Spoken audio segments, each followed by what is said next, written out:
Why Paneism and not Pantheism?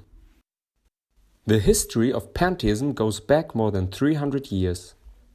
It first came up in 1709 when British philosopher John Toland expressed his religious belief while saying that God is identical with nature.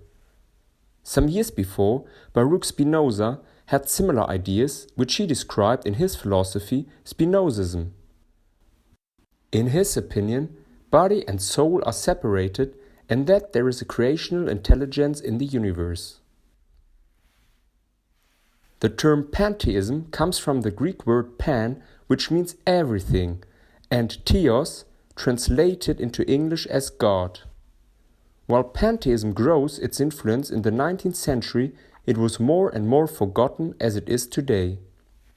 So why not take this philosophy and transform it into a worldwide religious belief? Because through history there came up 3 more beliefs which are related to Pantheism with some small changes. Panentheism said the same as Pantheism with the exception that God exists beyond time and space and cannot interact with our world. He is greater than the universe. Pandeism claims that God became the universe after creating it and implies that there was an act of creation. The famous writer Robert A. Heinlein was a supporter of Pandeism.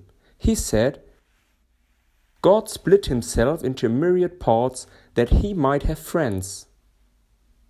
Last but not least, there is the Panentheism, which is the deistic equivalent of Panentheism. Deism rejects any belief in supernatural phenomena and indicates that God does not interact directly with his created world. First of all, for me it is not clear how exactly Pantheism has lost its importance since the beginning of the 18th century, but it is more topical than ever.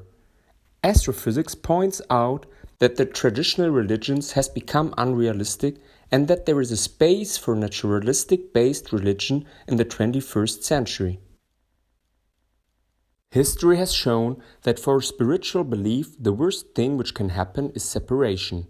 The Islam is divided into Sunni and Shia, which caused many religious-motivated conflicts throughout the years. Christianity is mainly divided into Catholics and Protestants that also led to war and bloodshed in the past.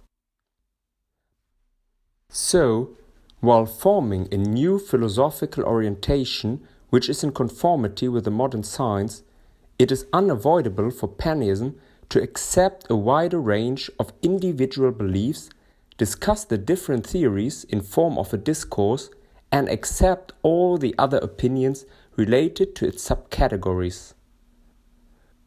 But it should not be infinitely wide. So the decision was made to give Paneism the theoretical framework with Pantheism, Panentheism, Pandeism, and Panentheism.